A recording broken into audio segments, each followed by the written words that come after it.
Once, the Great Plains were devastated by a killer drought that lasted for almost a decade. One of the nation's worst natural disasters. The people who lived through the Dust Bowl have been scarred forever. But climatologists have discovered that even more severe droughts have scorched the earth in centuries past. When you look at droughts in other centuries, we see droughts that can go 10, 20, or 30 years even. And experts agree we are due for another extreme drought soon. The effects could be devastating. Inevitably, there will be water shortages. The only uncertainty is how much a shortage, where do those shortages happen, and how bad are they?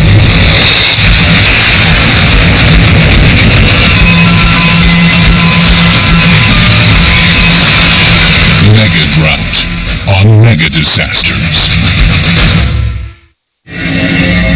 Throughout the 20th century, major droughts plagued the world. In 1936, a drought in China killed more than 5 million people. Ethiopia suffered severe droughts during the 1970s and 80s, and still experiences persistent drought.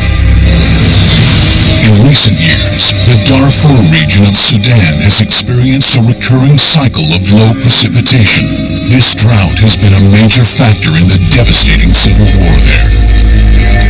At the end of the day, wars in history have been caused by basically two things: religion and resources. In the 1930s, the Plains region of Oklahoma, Kansas, the Texas Panhandle, and other western states were hit by one of the worst droughts on record. Thousands of farms went bust as parched crops wilted in the fields. Hundreds of thousands of people were left homeless. It was one of the worst natural disasters in the nation's history. Now, climatologists are concerned another extreme drought could already be starting in the western United States. Certainly a lot of the western United States has had issues with serious drought problems in the last 7, 8, 9 years. An extended drought in this region could be devastating to the nation's economy. Economists always talk about this thing called the water diamond paradox. Diamonds, very expensive, not terribly useful except as an ornament. Water, very cheap, probably the most important substance on the planet that human beings need to live. Water is already proving to be scarce for both farmers and urban residents across the West. And a recent government report states that while the 1930s drought lasted less than a decade, current drought conditions may go on for more than 100 years. So one of the key issues now is if we were to have a recurrence of an event that was even more severe than the 30s in terms of duration and deficiency of precipitation, with all the additional people that now are dependent upon water supplies, what that impact would be today, it would be much different than what it was 100 years ago or 200 years ago. The conditions that set in motion the Dust Bowl started in the early part of the 20th century. Farmers were buying land and planting crops as fast as the banks would lend them money, and the tractors could till the fields. Most of this area was settled and broken in the late 19th and early 20th century, especially in the Texas Panhandle region between 1909 and 1929. Farmers plowed their way across huge swaths of the interior West. The great expansion in this region also occurs during the period of the First World War, when wheat prices just skyrocketed, averaging roughly $2 a bushel. Farmers were also greatly helped by a long period of high rainfall. With the precipitation cycle above average, farmers plowed the grass, and they planted wheat, and they made money. But on October 29, 1929, the stock market crashed, and the first rumblings of the economic catastrophe reverberated across the nation. Roy Vineyard and his family were residents of Amarillo, Texas, when the Depression first hit. Money was scarce. The banks failed, and the country was just on a fix. For farmers and ranchers, this was just the first blow to their livelihood. Farmers were really rolling the dice that precipitation levels would remain high, and then nature turned against them. In 1931, it stopped raining. With every sunrise came bright blue skies and almost no precipitation. It was real dry. We were getting 10 and 12 inches when our normal rainfall is 20 inches. The farmers of the southern Great Plains were living on a ticking time bomb of drought. A serious drought involves more than just an extended period of low precipitation. The significance of drought lies in its impacts, and so the other important component of the definition is how that deficiency of precipitation over some period of time affects human activities in the environment. During the 1930s, over-farming and increased water demands were exacerbated by a rise in temperatures and drier conditions around the world. It's a complex issue because sea surface temperatures affect the climate all around the globe. The ocean circulation and the atmospheric circulation are inevitably linked together. And so when you have big anomalies in ocean sea surface temperatures, you're going to have some anomalies in the climate. Computer models created by scientists at NASA indicate that during the 1930s, higher Atlantic sea surface temperatures influenced the jet stream to shift further south, bringing less moisture and hotter, drier weather further inland. This in turn increased the heat on the ground. If you've got dry soils and higher temperature, it's that feeding on itself cycle. There's not a lot of moisture there. You get a really starved atmosphere, if you will. There have been numerous periods of warmer, drier climate in the past, including the 1930s drought.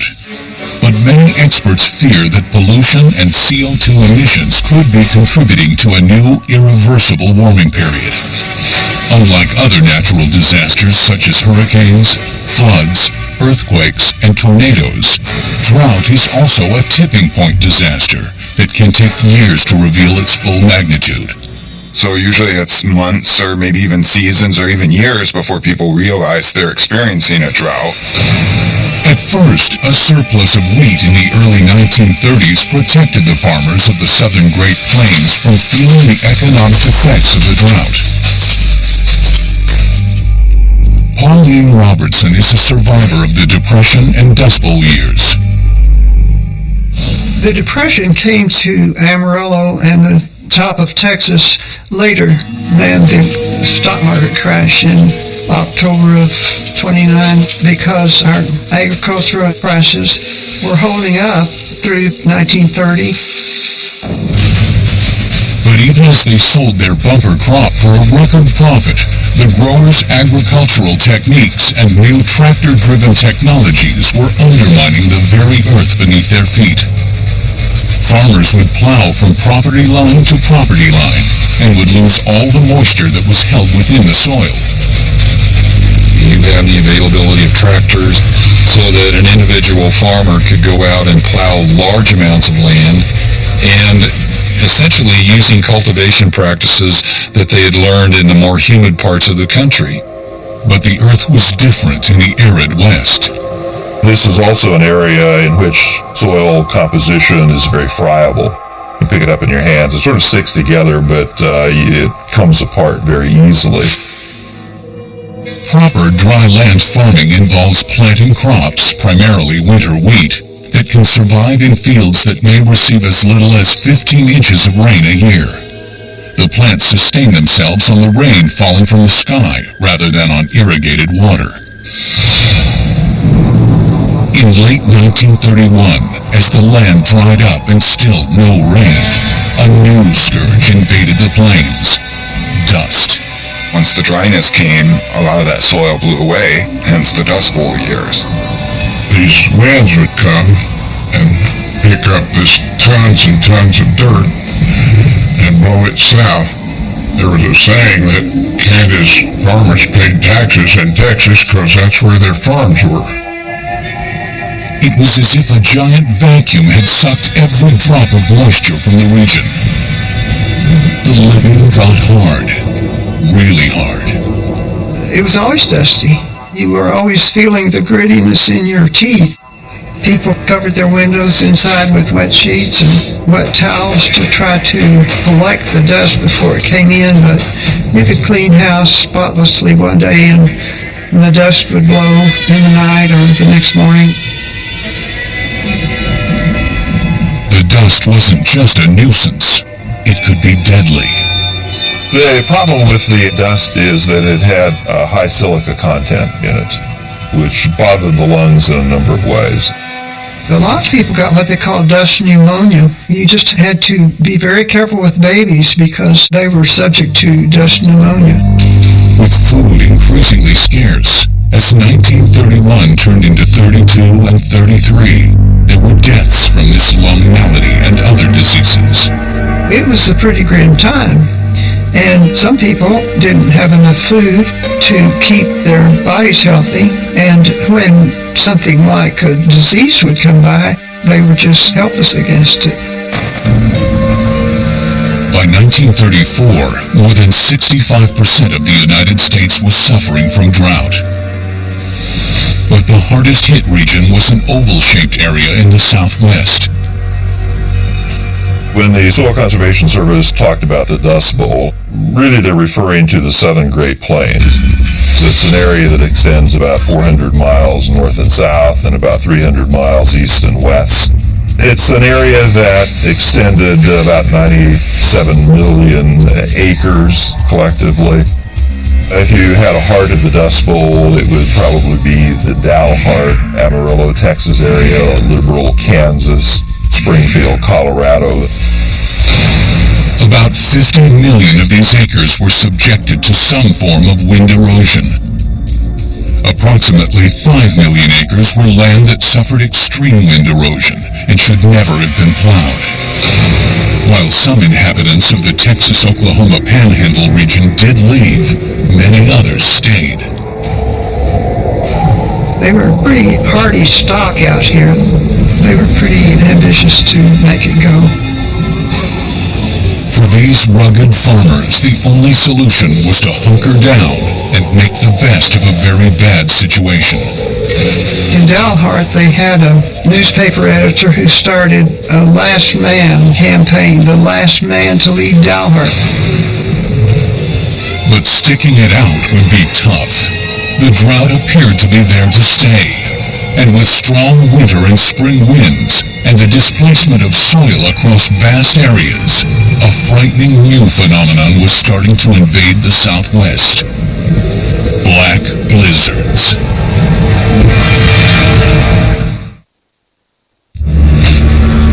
With the loss of topsoil across millions of acres during the 1930s drought, so-called black blizzards gripped the Great Plains. The most severe years for the drought, heat, dust, wind erosion occurred from 1934, 35, 36, and 37, when you have most of the dust storm activity and the black blizzards that people usually associate with the Dust Bowl. Black blizzards, huge, frightening clouds of black dust, sometimes a mile high, that would roll across the plains. The big dust storms, what they call the big black dusters, were eerie. These dust storms were a meteorological phenomenon common in arid or semi-arid regions. They are caused by convection currents created by intense heating from the ground and winds moving across the surface of the earth, picking up soil and carrying it into the air. Winds in a dust storm can top 75 miles per hour. We still have dust storms today, just not on the frequency and the tremendous visibility that they had back in the 1930s. On November 29, 1991, a terrifying dust storm struck Interstate 5 north of Los Angeles. Visibility was reduced to a few feet. Winds were nearly 80 miles per hour. The result was a massive accident involving 164 cars that killed 17 people and injured more than 150. More recently, scientists from the National Oceanic and Atmospheric Agency have spotted huge dust storms from drought-stricken regions of Asia moving east across the Pacific Ocean toward North America. These storms are a stark reminder that regional drought issues can have worldwide consequences. But not much was known or understood about these giant storms in the mid-30s. They would roll in like an oil fire, boiling toward you. Black Sunday, April 14th, 1935. More than 20 massive dust blizzards swept across millions of acres, from South Dakota to Amarillo, Texas. 9-year-old Pauline Robertson was playing in the dusty wheat fields with a friend when the storm hit. We looked over there, it looked as if a rain cloud was coming in, and we were all excited. Even kids had been taught to revere rain. Then we kept seeing how tall it was getting and how ominous it looked, and so we started running for home. But before we could get home, the black duster hit, and wind and gravel hit our legs. It was such a bizarre experience. Roy Vineyard and his schoolmates were also playing in the fields when the storm hit. A bunch of us boys were on the south side of Amarillo playing baseball. Here came this biplane that landed on the prairie right beside us. All us boys ran over there to see why the pilot had landed out there on that prairie. And he said, well, evidently you boys haven't looked out north. And that particular storm on April the 14th, 1935, they said the wind was blowing 60 miles an hour, and that cloud of dust was 3,000 feet in the air. And the headlights of a car wouldn't penetrate it. Within an hour, the storm started to dissipate. But as the months stretched into years, with no rainwater, an unforgiving environment, and a devastating economic depression, life was getting tougher and tougher across the southern Great Plains. It was a time that was not just stressful, but in some respects very terrifying. For almost 10 years, the dust kept blowing, the rain never came, and the inhabitants of the plains suffered. Finally, the government decided to step in and help. Federal government became part of people's lives in ways that it hadn't before. Before the 1930s, the general tendency by the federal government was to leave the issue of drought relief primarily to private organizations. So organizations like the Red Cross, for example, church groups, and so on. Some of the very rich people thought the government was becoming socialistic, but I think that the common people realized that we had to have help.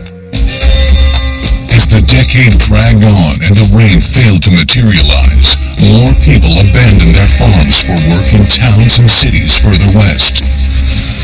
Agriculturally fertile areas such as central California started to see an influx of farm workers from eastern Oklahoma and other areas of the Southwest.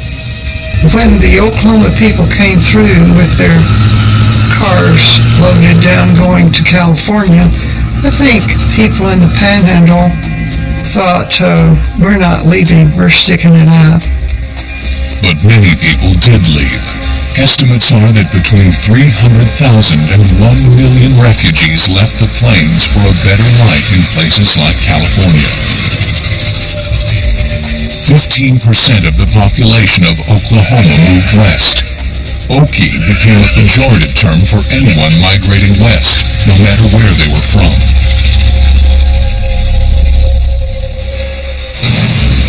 As the 1930s came to a close, the economy began to recover.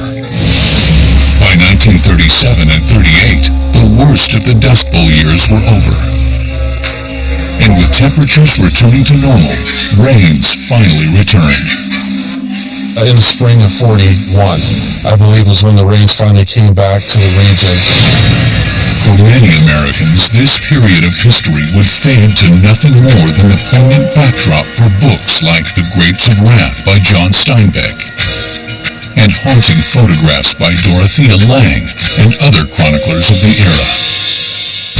But as the 21st century heats up, there are new fears that a mega drought that dwarfs the Dust Bowl may be just around the corner. Experts from the National Oceanic and Atmospheric Agency, the National Drought Mitigation Center, NASA, and others are concerned that the American West and other regions of the world could plunge into a devastating drought over the next half-century. Climate fluctuation has contributed to periodic North American droughts for thousands of years. We had some back in the 1200s, back in the 1500s and 1600s that were termed mega droughts.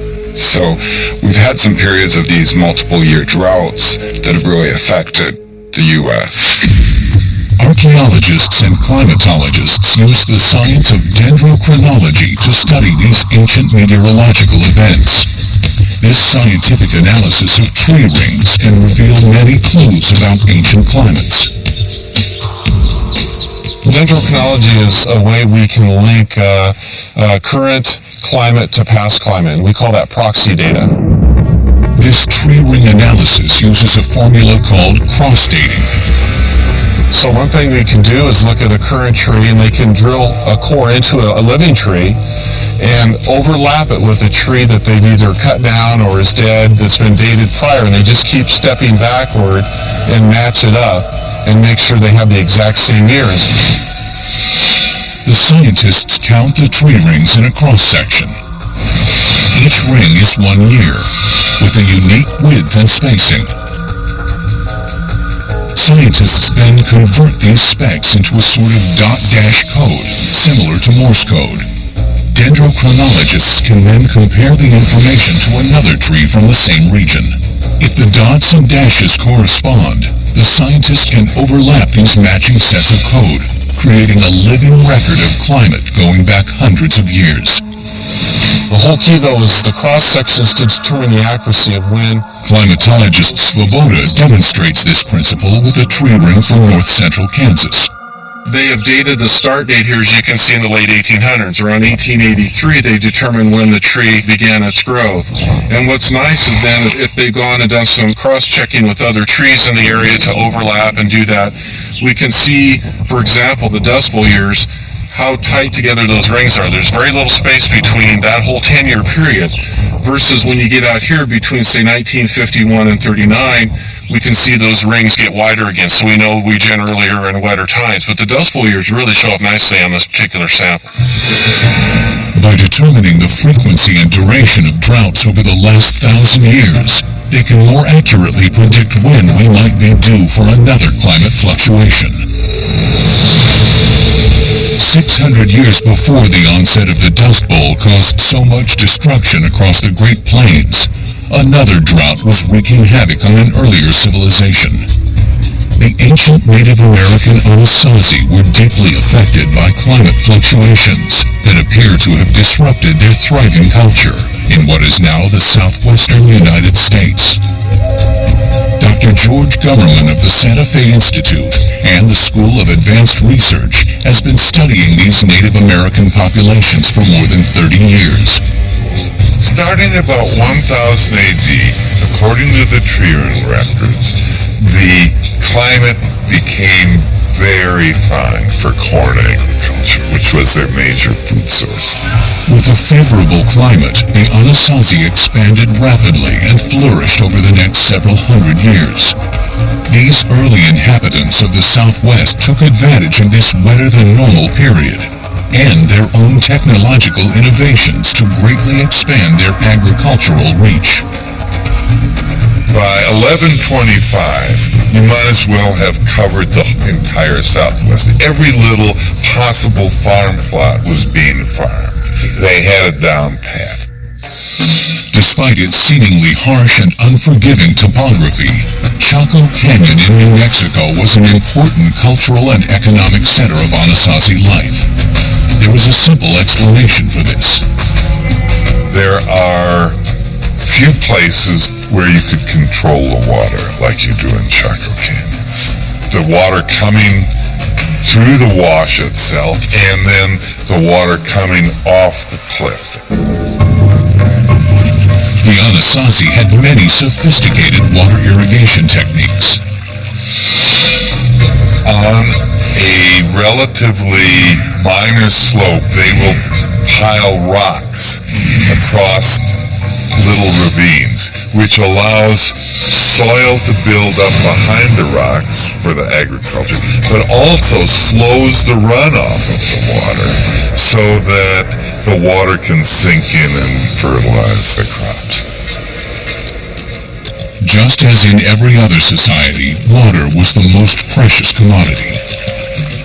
If the rains came very heavily and washed out crops in a big wash, you'd still get crops in the bottom of a small wash, or in sand dunes. The use of sand dunes to grow corn is an excellent example of the Anasazi's gift for using their harsh, semi-arid environment to their advantage. Now, what looks drier than a sand dune? Not much, but it's the favored place to grow corn in this particular environment. Why? Because the sand holds in the moisture, and they can plant the corn seed 6 to 4 inches deep. At around 1150 AD, the Anasazi suddenly deserted their homes. Along came the period for about a decade, around 1150 AD, when certain areas in the Southwest were abandoned. And they were areas of lesser rainfall. At 1150, the greatest complex prehistoric society in the Americas, Chaco Canyon, was completely abandoned, primarily triggered by climatic change. So around 1300, at Mesa Verde was another huge area of abandonment. Everybody left this part of the Southwest. It appears prolonged periods of drought may have triggered a massive collapse of the sophisticated society the Anasazi had so carefully built. Within a few short years, the Anasazi had abandoned their cities and degenerated to a more primitive state.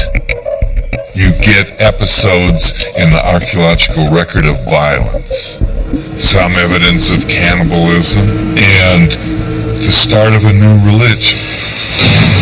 When scientists used computers to compare the real Chacoan society with a simulated society, they discovered a surprising fact. What we see is a very close correlation between what happens on the computer and what happens in prehistory. In the artificial situation, the population drops dramatically, but 1/3 to 1/4 of the people could physically continue to live there until the present. Which means that environmental change was the trigger, but physically the people could have continued to live there, but they didn't. Archaeologists speculate the Anasazi could not maintain their complex society in the face of rapid environmental changes, such as drought. The real killing point for the Anasazi was when the water for crops didn't come. And that triggered a lot of social upheaval. The environment could have supported people, but for social, religious, political factors, it didn't. And everybody left. Today, some experts believe a similar fate could be in store for major cities such as Los Angeles, Phoenix, and Las Vegas that have grown up in the arid regions of the Southwest. Severe water shortages combined with increased temperatures and lower rainfall could create so much chaos and upheaval that these population centers might actually become uninhabitable. And are the first signs of future water shortfalls already starting to appear across the western United States?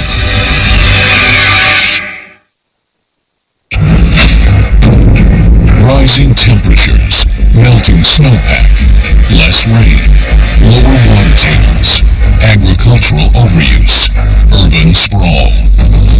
The result of all this could be a crippling drought in the southwestern United States that dwarfs the Dust Bowl of the 1930s. As we look to the future with more and more people moving into the Southwest, and then you couple that with the potential impact of climate change in terms of the drying out of the Southwest, warmer winters, less snowpack, and so on, it's going to change the whole hydrology of those basins. And so there's going to be less water, most likely, to allocate to a much larger population than was ever really expected. Some scientists believe there are signs that we may already be on the verge of this mega drought. There's been drought going on in the western United States since about 1998 or 99, so 7, 8, 9 years in some parts of the region. One issue is an expected rise in the temperature of 5.4 degrees in the interior Southwest over the next half-century. What we're seeing the changes mainly occurs in the winter, when these temperatures tend to be warmer. Hotter temperatures in the interior West could have many impacts on the environment, including less rain at lower elevations and less snow in the mountains. In the western United States, one of the key ways the temperature plays a role is with snowpack. The vast snow-covered ranges of the Sierra Nevada and Rocky Mountains provide about 70 to 80% of the water available to California, Arizona, Colorado, and other western states. This water stays up there as snow in the mountains, then spring comes along, it melts, and it flows down into the areas that need the water during the summer months when they need it the most. Increased temperatures could lead to more precipitation falling as rain rather than snow. This rain would move down the mountains faster and earlier in the spring. This causes a challenge for water managers because now they're having to plan for flood control and dryness and water during the summer at the same time. So a drought in the mountains of these Rocky Mountain states has impacts and implications far downstream of where the snow actually falls. Scientists at NASA and other agencies believe a climate fluctuation toward drought conditions is already starting. One of the theories would be with global warming, you would see a displacement of the jet farther north, allowing your source air to come in from the desert Southwest, which would be the drier, warmer air. Hotter, drier conditions generally result in less rainfall. We haven't had a drought of the 30s in nature, and you're probably starting to think that we're due at some point here as we head into this century. There is another factor that looms over the future of the interior and far west, or under it. The Ogallala Aquifer that runs from Nebraska in the north all the way south to Texas. The Ogallala Aquifer, the way I like to describe it, is it's a huge Great Lake that's underneath the state of Nebraska. And it actually extends from Nebraska and parts of South Dakota south into Texas and New Mexico and parts of Colorado. And so the water over many, many years seeps through the Sandhills part of Nebraska and goes into this aquifer system that then extends far into Texas and New Mexico. This massive underground lake or series of interconnected lakes holds more than 3.3 billion acre-feet of water, more than the volume of Lake Huron. The catch here is the Ogallala Aquifer, or High Plains Aquifer as it is sometimes called, has very little recharge. This means that most of what comes out is not replaced. Groundwater from the aquifer was first widely used in Texas in the 1930s. Since then, approximately 11% of the total groundwater supply has been extracted. A hydrograph of a single well in southwest Kansas shows us the depletion of this source of water. In 1930, the depth to the water table was only 75 feet. In 1950, the water table was relatively unchanged. But with the rapid expansion of irrigated acreage between 1950 and 1985, the water table dropped significantly. It now takes drilling to about 110 feet to reach water. A period of heavy precipitation and better technology since 1985 seems to have stabilized the water usage somewhat, but it is unlikely that this will last. A large part of the increased use of this underground water has come about because of technological changes in the way agricultural land is irrigated. Center pivot irrigation has been a leading factor in the decrease of underground water from sources such as the Ogallala Aquifer. Center pivot irrigation has really changed the way farmers pursue their livelihood in much of the western Great Plains. Essentially, it's technology that emerges out of the 50s and that starts to become affordable in the 60s for a number of farmers. It simply involves digging a well until you reach a water level that will sustain irrigation. The irrigation sprinklers pivot hydraulically. The systems are really exceptional in size. They can cover a quarter section and more, depending upon the capital that a farmer has to invest. Experts are concerned that center pivot irrigation could eventually deplete the underground water resources the West has come to depend on. What it means is that today in the western Great Plains, instead of people doing dryland farming, planting wheat and letting nature take its course, they can plant corn. Corn, alfalfa, and other feed crops requiring heavy irrigation have brought slaughterhouses and packing companies to areas where they had never been before. But there is a downside to this productivity.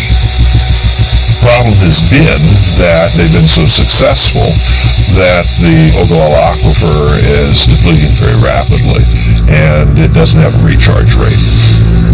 If the underground aquifer becomes depleted while we are suffering from a long-term drought, the consequences could be catastrophic. Hotter temperatures, less rain, less snow, lower water tables, climate change. Experts agree this could be a recipe for a drought disaster of epic proportions. And it may have already started. Scientists agree a dangerous combination of man-made factors and climate fluctuation could lead to long-lasting megadroughts within the next 10 years. Inevitably, there will be water shortages even without the kinds of perturbations of the climate that we're going to see over the next decade. With that in play, the only uncertainty is how much a shortage, where do those shortages happen, and how bad are they? If urban sprawl in desert areas escalates, agricultural irrigation increases, and hotter, drier weather continues to plague the Southwest, a perfect drought could emerge. A perfect drought is when you've got dryness that's affecting all of those water resources. Las Vegas and Phoenix, two cities carved out of the desert, are drought danger zones waiting to implode. Las Vegas has been growing tremendously in recent years, but back when the Colorado River Compact was developed, Las Vegas was a small village. As water becomes more scarce, these desert cities will find themselves competing for this precious resource. Lake Mead in the Colorado River supplies the city of Las Vegas with almost all of its water, and the Imperial Valley in Southern California, considered one of the most important agricultural centers in the United States, relies almost completely on water from the Colorado River. California is the 8th largest economy in the world. Without water, farm productivity and urban water use across the entire Southwest could dry up. There have been a lot of schemes, ideas that have been generated on how do you move water, for example, from the Great Lakes to western Texas. But I think as these conflicts become more severe in the future, we're going to have more of these schemes identified, and people are going to try and promote some of these ideas. But even with the intervention of new ideas and conservation efforts, a multi-decade drought in the West would be a major catastrophe. What occurs in that sort of a scenario is that the first year of drought certainly affects the economy of people. It draws down the reservoirs. It draws down the water supply that's available in streams. But the conflict between agricultural and urban and suburban water needs is bound to increase as the length of the drought increases. It's going to be a big conflict issue, and we're only going to see more of that as we go through the next 50 years. Today, the Colorado River Basin at Lake Mead is at half capacity and is 110 feet below its maximum elevation of 1,229 feet. In a multi-year drought, lower precipitation levels and decreased snowpack could cause the river to drop even more. When you go into a second year of drought, you have those portions of the hydrologic system that are already out of balance from where they should be. And so a second year of drought produces impacts that are magnified significantly over the first year. As the drought drags on, water rationing could become mandatory. Dry brush across huge swaths of the West will be especially vulnerable to forest fires. What's changing in terms of wildfire is how we're moving into those areas where we have trees. The rural-urban interface is changing, and so we've got a lot of people who are wanting to move into the settings that are nice. In the third year of the drought, a massive fire spreads across much of Southern California, Nevada, and Arizona. In Los Angeles, a fire burns more than 25,000 acres across the Hollywood Hills. Almost 1,000 homes are destroyed. Thick black smoke covers the city. So if you go into a third year, a fourth year, a fifth year, this becomes very severe. The resiliency of the agricultural community, the urban community, and so on to deal with this over a period of time, multiple years, disappears. 10 years into the drought, the Las Vegas casinos pull up stakes and move to fairer climates in the East and Canada.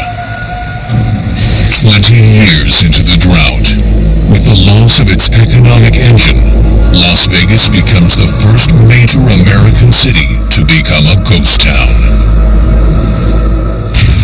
The drought disaster moves into a third decade. Federal and state governments become increasingly desperate to save the economic and cultural infrastructure of an area that accounts for 70 to 80 million Americans. The search for water could become a dominant theme for countries, states, local municipalities, and even individuals. We don't typically think of pirated water as a major problem in the United States today. Could it be so in the future? Scarcity does funny things to the way people behave in those situations. A prolonged drought could bring economic chaos to vast areas of the western United States. Individuals would wander the dry back roads, trading gas and other commodities for increasingly valuable fresh water. You can live for a few days or even a week without eating anything solid, but you can't live for that long without drinking water. It's the most important resource for life. Social, cultural, and political systems will be near the breaking point. We sort of believe that everybody is entitled to have water at a reasonable price. As sources get more scarce, and as water gets more expensive, that bargain usually tends to unravel, much as it has in other parts of the world. We could see fights here like we have in other parts of the world over those supplies. A once abundant natural resource has nearly disappeared.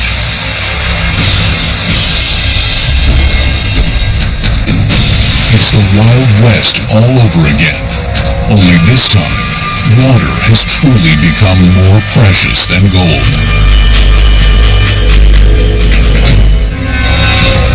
nation could face off against nation over dwindling supplies of water. Here in the United States, it seems pretty unlikely that Colorado and California are going to go to war over water. But Mexico and the United States, that's a less unlikely kind of scenario. But this nightmare vision of the future may not be inevitable. At the National Drought Mitigation Center, scientists are working to ensure that this scenario remains science fiction. I think over the next 10 to 20, 30 years, we're going to be doing a much better job in predicting droughts. Early warnings could help farmers and urban areas make changes to avoid overtaxing their infrastructure systems. And Las Vegas is one of the best examples of being very aggressive in trying to get homeowners to think about other types of vegetation other than grass surfaces to go on their lawns, and providing incentives for their population to try to conserve water. And the reason for that, frankly, is because they've experienced this drought over the last 7, 8, 9 years. Water as a traded commodity may become a bigger part of the picture. The idea of banking and marketing and moving water, trading water between states or between countries will become very much a hot topic as we move farther into this century. Natural climate fluctuations may move in a more favorable pattern. A drought in the Missouri River Valley during the early 1990s decimated the local water supplies, and scientists worried it would take decades to get back to normal levels. Well, 1993 was a flood year, and it was a flood year to end all flood years, and those reservoirs returned to normal in 1 year. But you can't rely on that sort of an extreme event to occur. You never know when that's going to happen. You can estimate that, but we have no control over Mother Nature. We may have no control over Mother Nature, but these experts hope that conservation efforts can help mitigate the effects of depleted reservoirs and climate change. If not, the resulting mega-drought could have a catastrophic impact, not only on the Southwest, but also the